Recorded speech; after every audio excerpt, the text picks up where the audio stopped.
Hello everyone, welcome to this class. और आज हम करेंगे सेट 4 छत्तीसगढ़ मंडी उप निरीक्षक भर्ती का। अभी तक से हम लोगों ने 3 सेट किए हैं। अगर आप लोगों में से किसी ने भी वो 3 सेट नहीं देखा है तो उसे जो है वो पहले जाके कंप्लीट कीजिए और उसके बाद जो है सेट 4 कीजिए। तो बिना टाइम वेस्ट किए चालू करते हैं आज का पहला क्वेश्चन। आज के पहले क्वेश्चन में दिया गया है मैच द कॉलम, जिसमें टेंजेंट, सेकेंड, कॉर्ड और रेडियस दिया गया है। इसका मतलब है कि सर्कल के बारे में जानकारी जो है क्वेश्चन पूछ रहा है। तो आप लोग एक बार ट्राई कीजिए, फिर जो है इसका सॉल्यूशन देखिएगा। तो मैं आगे बढ़ता हूँ सॉल्यूशन स्लाइड पर, और सॉल्यूशन स्लाइड हमारा जो है आ चुका है। इसमें सबसे पहले जो है ये सिर्फ को बताने के पहले मैं एक बार डायग्राम दिखा देता हूँ, जिससे कि आप लोग को और क्लियरिटी आएगा कि कौन से पॉइंट को क्या बोला जाता है।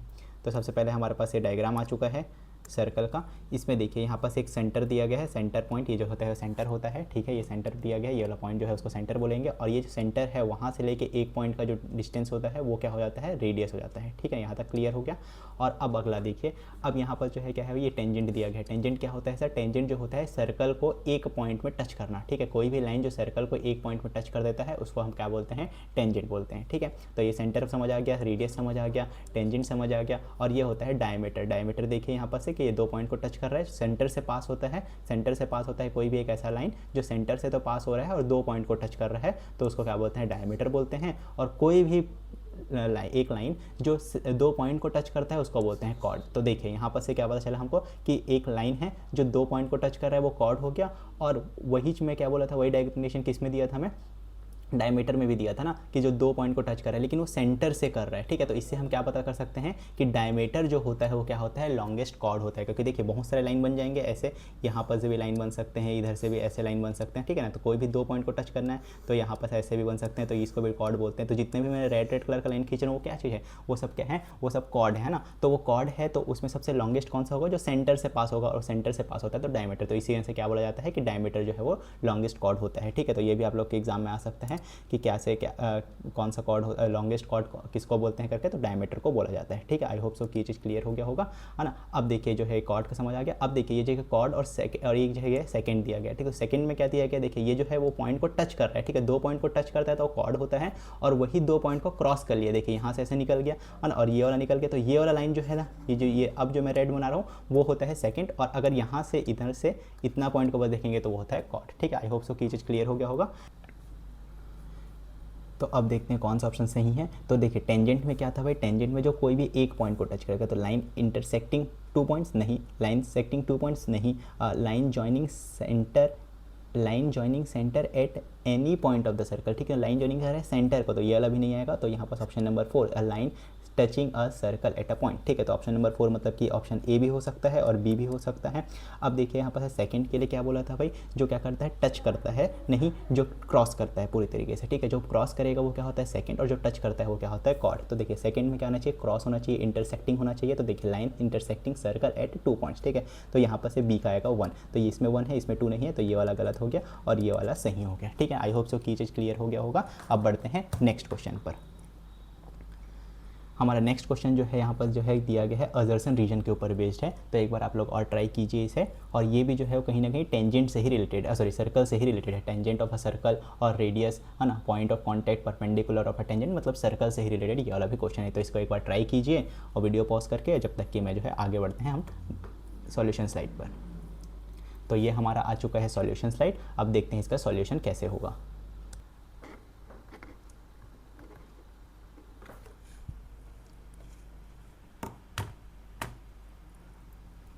अब हम बढ़ते हैं सॉल्यूशन स्लाइड पर। तो हमारा जो सॉल्यूशन स्लाइड है वो आ चुका है। सॉल्यूशन स्लाइड में जो है कैसे, सबसे पहले जो है अपन को एजर्शन क्या दिया गया है भाई, एजर्शन दिया गया है a tangent to a circle touches it exactly 1 point, ठीक है। तो एक सर्कल में जो टेंजेंट होता है वो क्या सर्कल को एक ही पॉइंट में टच करता है, हाँ सर बिल्कुल सही, आपने पिछले क्वेश्चन में बताया था, ठीक है। तो ये जो एक सर्कल हो गया अगर मान लेते हैं, तो टेंजेंट क्या होता है, जो एक पॉइंट में टच कर देता है, ठीक है ना। यहाँ तक क्लियर हो गया। अब दूसरा में क्या बोला गया था, ये तो सही है सर, एजर्सन तो सही है।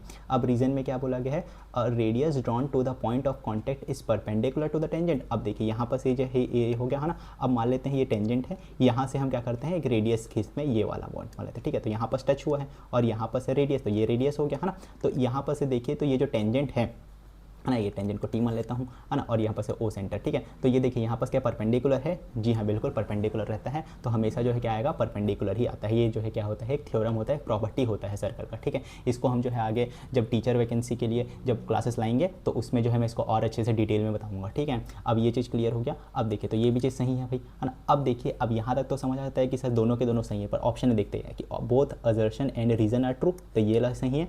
और देखिए both assertion and reason are true, यहाँ पर दो को है, तो ये दो क्वेश्चन में ही ना कभी कभार जैसे कि हमने निकाल लिया असर्शन सही है रीजन सही है, तो कोई क्या करते हैं जो उसके बाद भी समझ नहीं आता तो तुक्का मार देते हैं कि चलो ये वाला भी सही हो सकता है, ये वाला भी सही हो सकता है, पर वहाँ पर जो है वो रिस्क होता है, ठीक है। तो इसमें देखिए इसमें क्या बोला है, R is the correct explanation, तो रीजन जो है क्या करेक्ट एक्सप्लेनेशन है वो, और इसमें दिया गया है नहीं रीजन गलत हो जाएगा, ठीक है।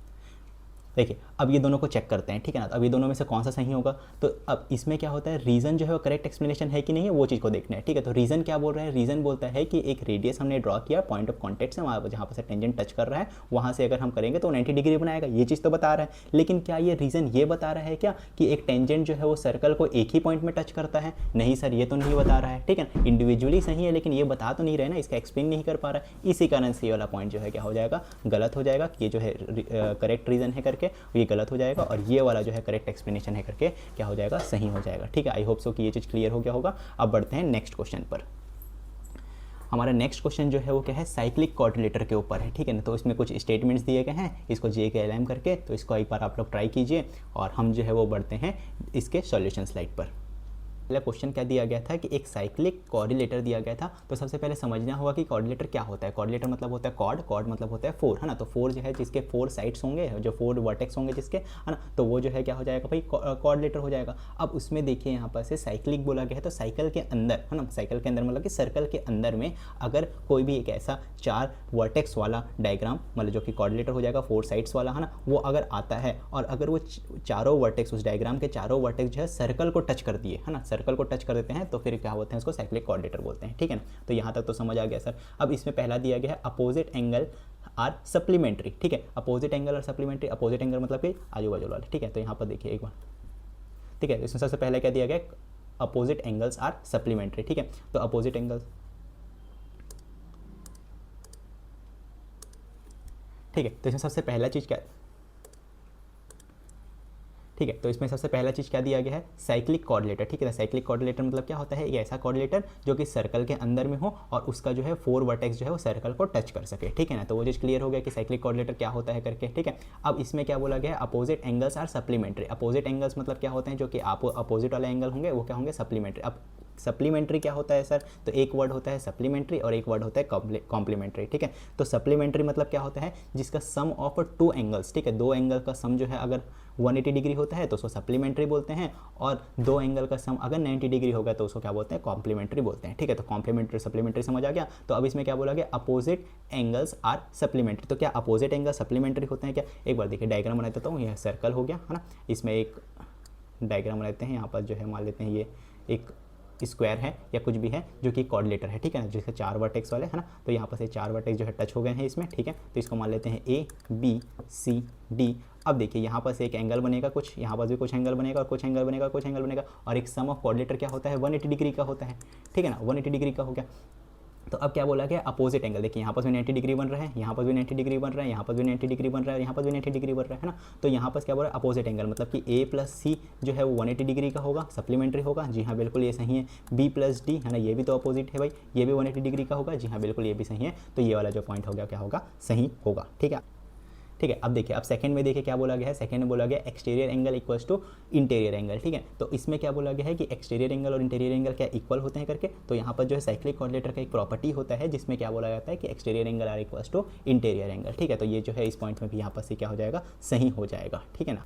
तो अगला है हमारे पास एल, है ना। तो एल में क्या दिया गया है, डायगोनल आर परपेंडिकुलर। तो क्या डायगोनल्स परपेंडिकुलर होते हैं क्या, जैसे कि ये देखिए यहाँ पर स्क्वायर हम मान लेते हैं ना, तो ये वाला जो है ये क्या होगा, यहाँ से ऐसे, ये और इसको क्या बोलेंगे, डायगोनल्स बोलेंगे। तो क्या ये हमेशा परपेंडिकुलर होते हैं, पर तो ये अच्छे याद रखिए, क्योंकि स्क्वायर का जो डायगोनल होता है वो और रोम्बस का होता है ना, जो कि काइट शेप का होता है ना। तो इन लोग जो है, इन लोगों का क्या होता है, परपेंडिकुलर होते हैं, लेकिन रेक्टेंगल का नहीं होता, ठीक है ना। इसको डिटेल में जो है बाद में पढ़ेंगे, पर अभी के लिए याद रखिए कि स्क्वायर और रोम्बस का जो डायगोनल होता है वो परपेंडिकुलर होता है, लेकिन इसका नहीं होता रेक्टेंगल का, इसीलिए जो है क्या होगा, डायगोनल्स आर परपेंडिकुलर ऑलवेज तो सही नहीं है भाई, तो ये गलत हो जाएगा। अगला जो है all the vertexes lie on the circle, तो ये तो डेफिनेशन ही हो गया ना कि साइक्लिक कोऑर्डिनेटर का क्या डेफिनेशन था कि चारों के चारों वर्टेक्स जो है सर्कल को टच करना चाहिए, तो सर्कल को टच करता है तो यहाँ पर क्या होता है कि all the vertex are lie on the circle. जी हाँ बिल्कुल ये चीज़ सही है। तो यहाँ पर क्या होगा, एल जो है वो क्या होगा, गलत हो गया, तो एल जो है यहाँ पर से क्या हो जाएगा, गलत हो जाएगा, तो ये नहीं आएगा, फिर ये भी नहीं आएगा और ये भी नहीं आएगा, और क्या आ जाएगा, जे के एम, ये वाला जो है सही हो जाएगा। ठीक है, आई होप सो की चीज़ क्लियर हो गया होगा। अब बढ़ते हैं नेक्स्ट क्वेश्चन पर। हमारे पास नेक्स्ट क्वेश्चन जो दिया गया है वो क्या है, एक DI है, डेटा इंटरप्रिटेशन है, कि एक टेबल दिया गया है और उसके से रिलेटेड कुछ क्वेश्चन दिए गए हैं। ठीक है ना, आई होप सो कि आप लोगों ने इसको जो है ट्राई किया होगा वीडियो पॉज करके। अब जो है हम क्या करते हैं, आगे बढ़ते हैं सॉल्यूशन स्लाइड पर। तो ये है हमारा सॉल्यूशन स्लाइड, स्टार्ट करते हैं solution. The ratio of the number of companies having more demand than production. ठीक है, तो क्या बोल रहा है, डिमांड ज़्यादा होना चाहिए प्रोडक्शन से, तो डिमांड ज़्यादा होना चाहिए प्रोडक्शन से, और दूसरे में क्या बोला गया था, to those having more production than demand. ठीक है, तो इसमें क्या होना चाहिए, प्रोडक्शन जो है ज़्यादा होना चाहिए डिमांड से। ठीक है, तो डिमांड किस में ज़्यादा वो देख लो, तो ये ए में ज़्यादा है, ठीक है, बी में तो नहीं है, सी में ज़्यादा है, डी में तो नहीं है, ई में ज़्यादा है। तो 3 कंपनी में डिमांड ज़्यादा है प्रोडक्शन से और 2 कंपनी में प्रोडक्शन ज़्यादा है डिमांड से। ठीक है, तो इसका रेशियो कितना आ जाएगा, 3:2। ठीक है, तो जे जो है क्या हो जाएगा, सही हो जाएगा। अगला देखते हैं भाई, अगले में दिया गया है the difference between the average demand and average production of 5 companies. ठीक है, तो डिफरेंस निकालना है, याद रखिएगा डिफरेंस निकालना है किसके बीच में, एवरेज डिमांड और एवरेज प्रोडक्शन के बीच में। तो सबसे पहले ये है डिमांड का एवरेज निकालेंगे, फिर प्रोडक्शन का एवरेज निकालेंगे, फिर दोनों को डिफरेंस कर देंगे। ठीक है, तो ये जे वाला हो गया था। अब यहाँ पर से बनाता हूँ के को। ठीक है, तो के में क्या करना है मेरे को, सबसे पहले तो ये लिख देता हूँ कि 3000 है, फिर ये 600 है, उसके बाद फिर ये 2500 है, उसके बाद 1200 है, और ये 3300। ठीक है, यहाँ से 0, ये 0, फिर ये जगह 6 5 11 2 13 13 3 16 1, फिर कितना जगह 3 और 4 6 7 और ये 10। ठीक है, तो 10,600 यहाँ पर से ही आ गया। ठीक है, अब ये जो टोटल आ गया, अब इसमें क्या निकालना है, इसको 5 के साथ डिवाइड करेंगे तो इससे एवरेज निकलेगा, तो 5 2 ज़ा 5 5 2 ज़ा 5 1 ज़ा, उससे फिर 1 बचेगा, 5 2 ज़ा और ये 5 0 ज़ा। ठीक है, तो यहाँ पर से जाएगा 2120। ठीक है, यहाँ तक क्लियर हो गया। अब दूसरा जो है यहाँ पर से क्या है भाई, ये वाला का प्रोडक्शन का निकालना पड़ेगा, तो प्रोडक्शन के लिए क्या करना पड़ेगा, तो ये हो जाएगा 1500, फिर ये हो जाएगा 1800, फिर ये हो जाएगा 1000, उसके बाद फिर 2700 और ये 2200। तो ये 2 0 यहाँ पर से आ गया, फिर ये हो जाएगा 8 5 13 13 7 20 और 2 22 2, फिर 1 2 3 2 5 2 7 और 2 9। ठीक है, तो 9200 ये आ गया। अब इसका फिर इसका एवरेज निकालेंगे, तो 5 का डिवाइड करने के बाद तो ये इसका एवरेज कितना आएगा, इसका एवरेज आ जाएगा 5 1 ज़ा, फिर 4 बचेगा, फिर 5 8 ज़ा 40 हो गया, फिर 2 बचेगा, फिर 5 4 ज़ा और यहाँ पर आ जाएगा इतना। ठीक है, यहाँ तक क्लियर हो गया, 1840 आ गया। अब यहाँ पर से क्या निकालना है, दोनों का डिफरेंस निकालना है, ये हो गया और इसका 1840 हो गया, फिर यहाँ पर जगह 0, 12 में से 8 4 गया तो 8 बचेगा, फिर यहाँ पर जगह 0, तो फिर 20 में से 18 करना है तो 280 और यहाँ पर कितना दिया गया 218। तो ये वाला आंसर क्या हो जाएगा, रॉन्ग हो जाएगा। ठीक है, आई होप सो कि ये चीज़ क्लियर हो गया।